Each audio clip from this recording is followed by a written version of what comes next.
Eu falei pro cara que ele me ameaçar algum. O cara me ameaçou, mas eu tive aqui arrebenta aqui. Pois é, ele me ameaça. Eu tô muito calma.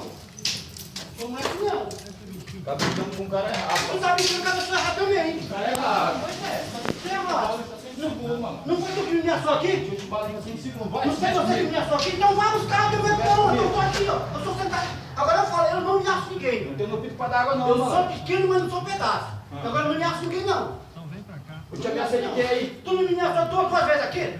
Eu falei o que pra ti? Eu não sei, então pronto, eu não vou saber aqui, todo dia, quem sabe, sabe. Porque ele vai bater papo comigo, vai ser doido. Presta atenção não, pra ficar ameaçando os outros. Tu tá ameaçando, doido. Você que me ameaçou. Não sou de ameaçar não, mano. Tô falando sério.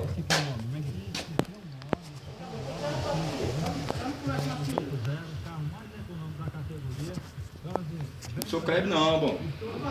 Tu quase bateu no crédito. Vai, com a cachaça. Vai. Tô de ameaçar ninguém não, bom. Não me ameaçou aqui duas vezes aqui. Não ameaçar ninguém não, É